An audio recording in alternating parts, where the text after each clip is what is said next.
Hi, my name is Emily.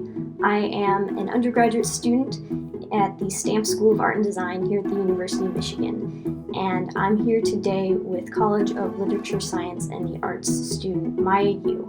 On behalf of the University of Michigan Museum of Art, we're going to teach you a bit about the history of origami and how you can get started on some origami projects at home. First, Maya's going to tell you about what kind of paper you need.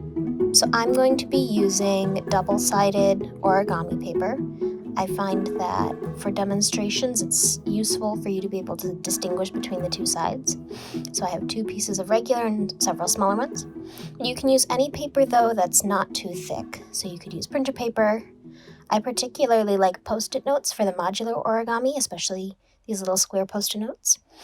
You could also use regular printer paper, and if you use printer paper and do 2 sheets, and fold so that you get 1 big square, you can usually use the little strip to make 3 little squares, and that'll give you 6 little squares and 2 big squares, which is perfect for the projects that we're going to be doing today.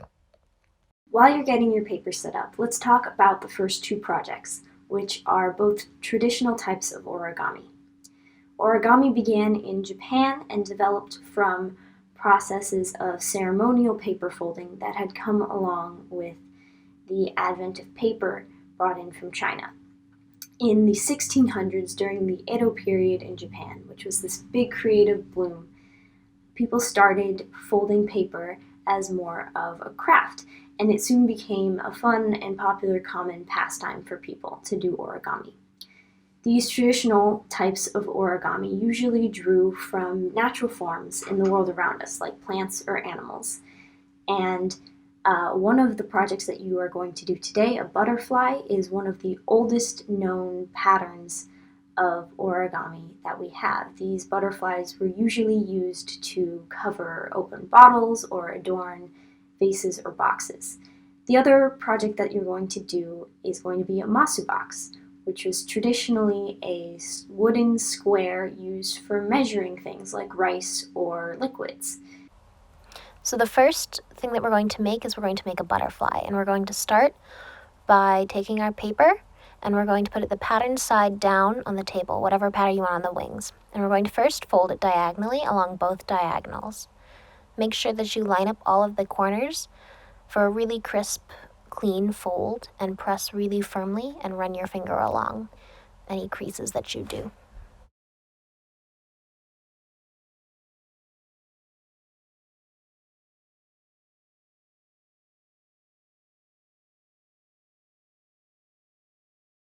Once we've folded along our diagonals, we're going to open it and we're going to unfold those, and then we're going to flip it over so that the pattern is facing up, and then we're going to fold it in half along both the horizontal and the vertical.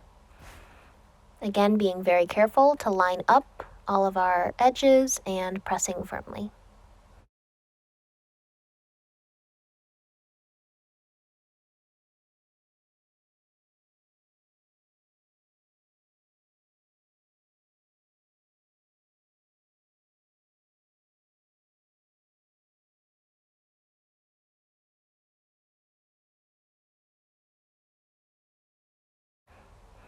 Once we've got our horizontal and vertical folds, we're going to place it so that the pattern is down, and we're going to notice that it kind of pops up towards us.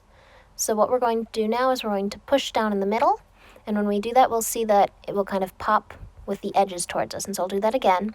So we see that it pops up towards us, and when we put our finger and we push down in the middle, the edges will pop up towards us instead. So now what we're going to do is we're going to take those edges that are all popped up towards us, and we're going to take 1 finger on each one, and we're going to gently bring them all up. And so we'll bring them all up and in towards the middle, and when we do that, we'll get these 4 little flaps, and with each of these little flaps, we're going to press them gently down so that we get 2 on one side and 2 on the other, and it'll be a little triangle like that. And so I'll do this again, but we're going to get our little triangle just so that people see. We're going to put fingers on the edges, bring them towards the middle, flatten it with 2 flaps on each side, and then we'll place it with the point pointing up.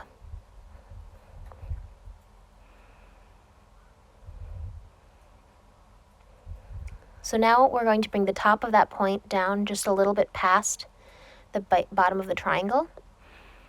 We're going to give it a really good crease. A really, really good crease. And then we're going to open it up and unfold it. And the next thing we're going to do is flip it over, and we're going to take the top flap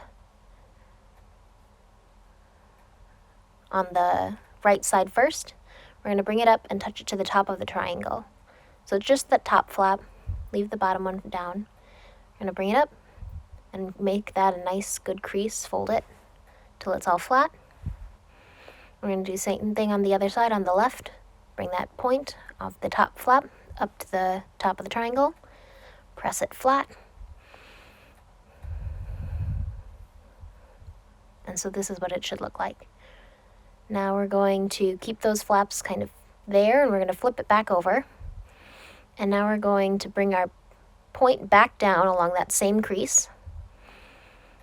And then we're going to take these little flaps and we're going to just leave them. And we'll notice that there's going to be something that'll kind of pull, and that's totally okay. So we're going to kind of press the flaps down towards the table, and we're going to flatten along the thing that's kind of pulling.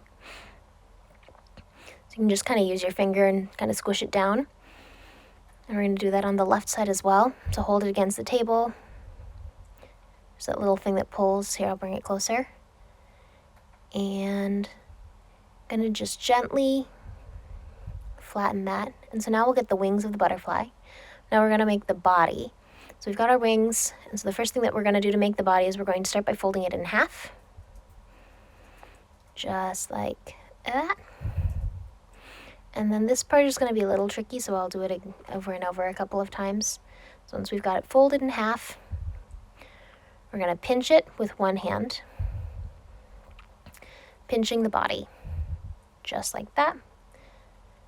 And then we're going to kind of open the wings up with our other hand, and we're going to gently kind of pass it over so that we pinch over the part that we've pinched, and it kind of gets this little fan fold in it. We'll press it down really firmly. So we'll do that again. I'm going to pinch the body, open the wings up, and gently flatten them in the other direction, kind of passing the pinch to the other hand. And we're actually going to do that again. So we're going to pinch the body part that we just folded, open the wings up, and fold it in the other direction. Just like that. And I'll do that again. So pinch the body, make sure you get all of those layers there, pass it. And I'll do it once more so that you can see it from the top. Pinch the body, make sure you get all those little layers, open the wings up, and kind of pass the whole thing back and forth. And so then we'll give that a really good crease, a really good press, and open it up, and we've got a butterfly. So now I'll talk about some things you can do with these. One thing that I really like to do is to take a little piece of string with a needle and thread it through, tie a little bead to the end, and then I can hang the butterflies from things. And so that's a fun way to use them. You can also just attach them to things. So the next thing that we're going to make is an origami masu box, and we're going to start with our second sheet of paper. This is what it'll look like. And again, we're going to start with it on the pattern side, facing down towards the table. And the first thing that we're going to do is we're going to fold it in half, both horizontally and vertically.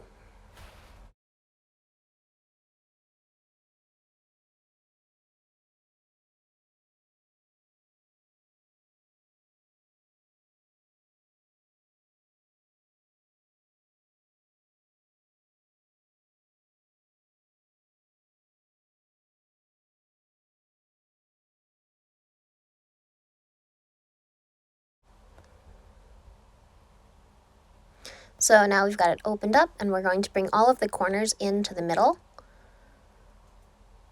And we're going to fold those all in so that they touch.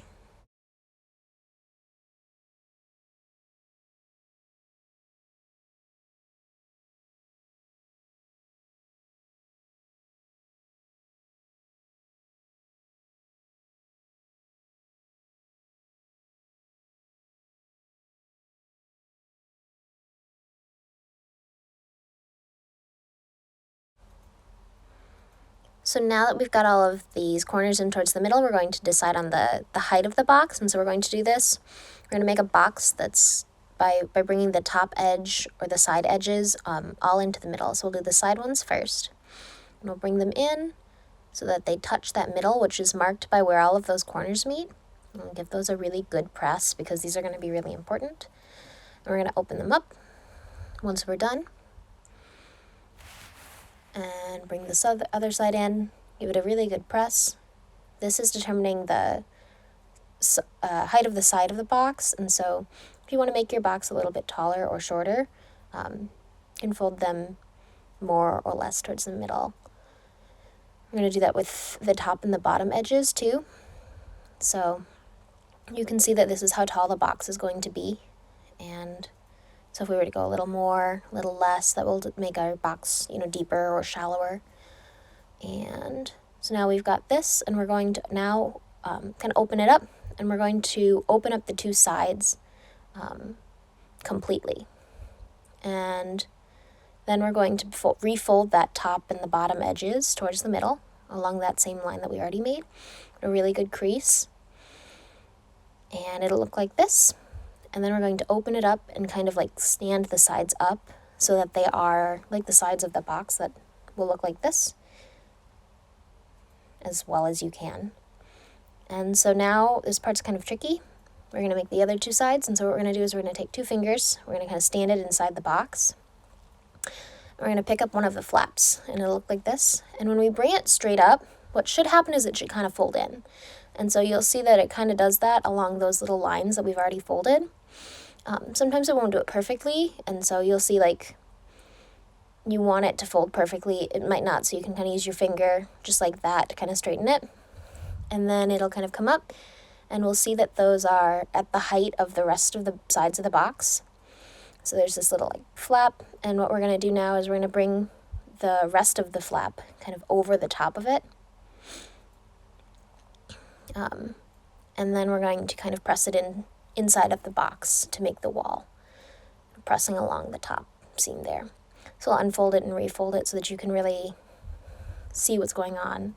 And we're standing it, we're going to bring it straight up over the top, and then we're going to kind of tuck it down into the inside of the box and give it a gentle press along the top edge. So now we're going to rotate the box, and we're going to do the same thing with the other flap. So again, put your fingers on the inside to hold it stable. Kind of bring it up. If it kind of pops out, just use your fingers to gently nudge it in, just like that. And kind of pinch things. Bring it up. See the little flaps. Bring it over the top. Like that. And then tuck it in, gently pinching along the top. And that gives us a box, see? All right, so things that we can do with the box. We can make a second box, and we can use that second box as a lid. We can kind of nest them, and you can kind of fit one into the other. These ones won't fit as nicely because they're kind of the same size, but you can usually kind of pinch and poke and make them fit. They might not nest perfectly, but then we get like a little stacking box like that. And that's kind of a fun thing you can use for gifts. If you make one of them a little bit shallower than the other, that makes it easier as a lid. And you can also then decorate the top. So you can kind of fold a fancy crease pattern as long as it stays a square, and then use that instead to fold your lid. So here's a couple more examples of this. So you'll see that it's significantly shallower than the bottom. So yet another one. They're kind of fun ways to explore. You can also decorate them by doing things like gluing like a butterfly, for example, to the lid of a box, and then you get a cute little butterfly gift box. So these are kind of fun things to make. You can use a regular hexagon, and so there's some links in the document that talk about using hexagons to make triangular boxes, and I think there's another little video that I put together about how to do that. So those are fun explorations. These are pulled actually from a book, or loosely based off of the designs in a book, Unfolding Mathematics with Origami Boxes. It can be really kind of tricky to find because it's out of print, but if you manage to get your hands on a copy, it has some great fold-along instructions as well as some mathematical exercises and explorations. So before we get started on our final project, let's talk about modular modern-day origami. Akira Yoshizawa is widely considered to be the grandfather of modern origami. He developed tons and tons of patterns and methods for making origami, and he's considered to be the one credited for taking origami from being a craft and a pastime to being a high art form that one can become a master of.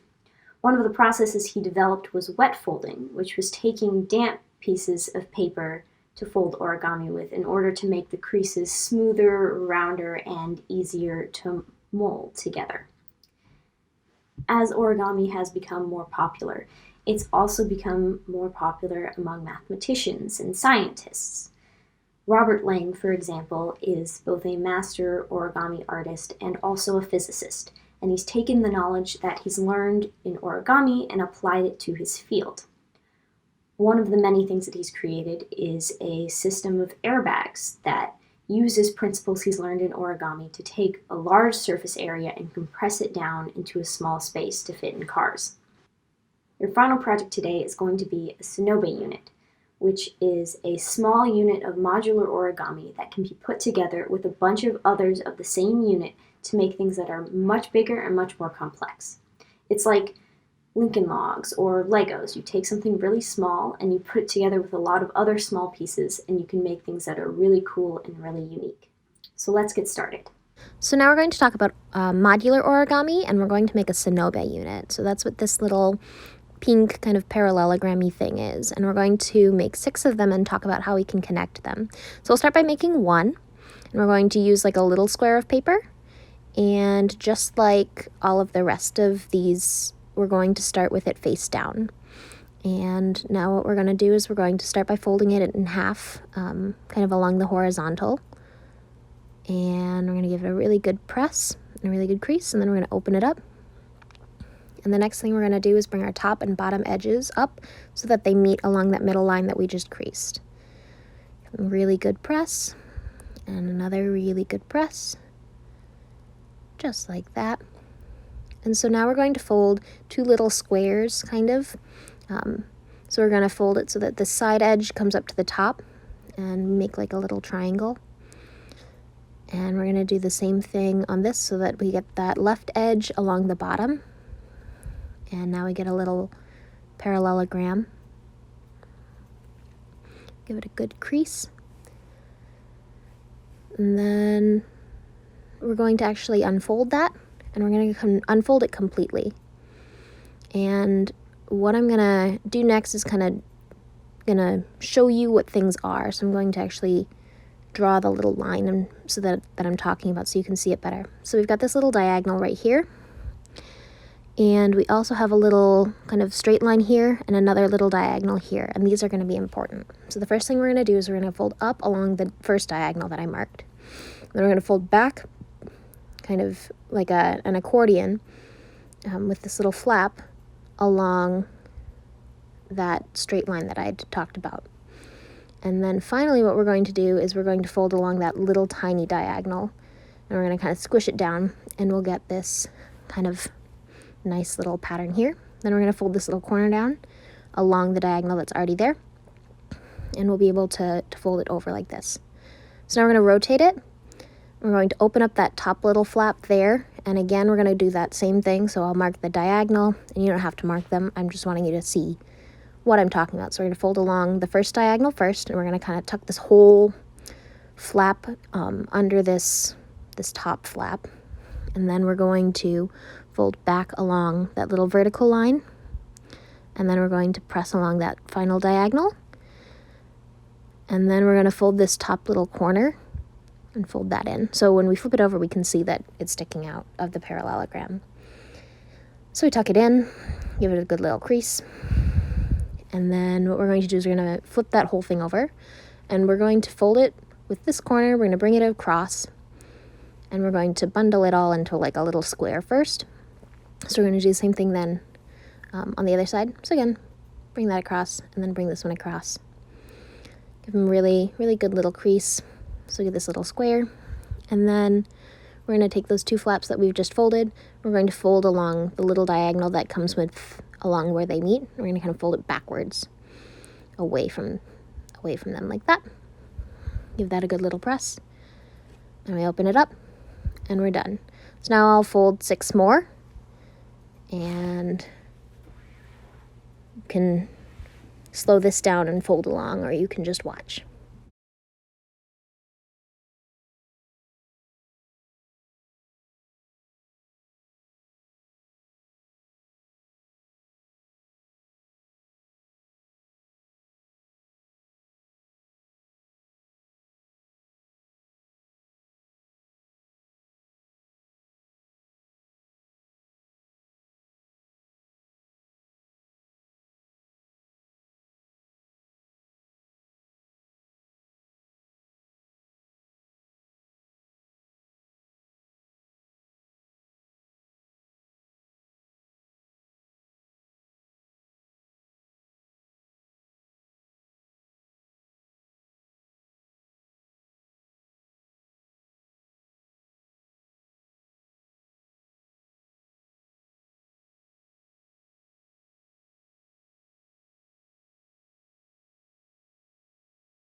All right, so now that we've got our 6, we're going to talk about how we can connect them.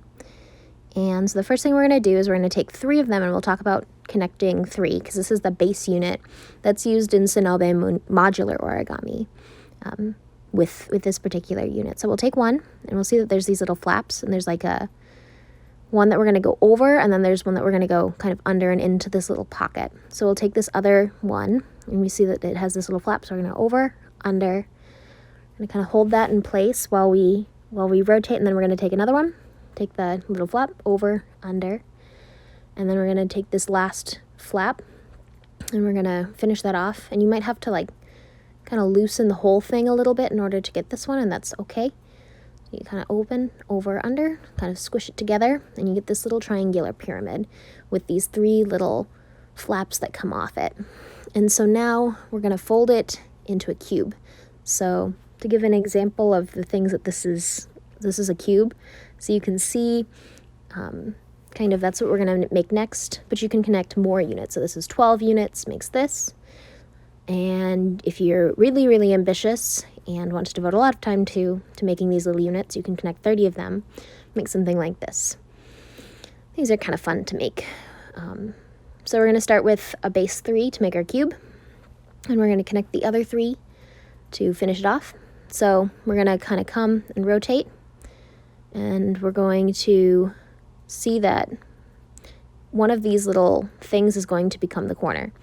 So we're going to kind of flatten the bends that we made before, and we're going to kind of tuck that flap in, and then we're going to slowly tuck more things in, and it helps to make the 3 first and then slowly work your way around it, tucking flaps in and rotating about 90 degrees in various directions to kind of work around until you build a cube. Sometimes I like to use paper clips to secure them. You'll see I'm not doing it here, but with bigger models it can be useful instead of just kind of having to pinch things together. Things will kind of unfold and refold, and that's okay. So you see this whole piece just fell out. Just gonna tuck it back into a pocket, get it all back set, and that's okay. It takes a little bit of finagling sometimes, but once we get all of the pieces locked in, you'll see that it'll be pretty stable and it won't really unfold. So I'll get little edges tucked into pockets, working our way around. And then we'll see when we connect this last little part right here, that takes a little bit of creasing. There we go. So now we'll put this last one on, and kind of tuck these little flaps in, gently rotate things to get all of the little flaps in, like that. And then put that in. Final flap. And there we go. Got ourselves a cube. That's it for our project today. Thank you so much for joining us, and thank you so much to Maya for teaching this project.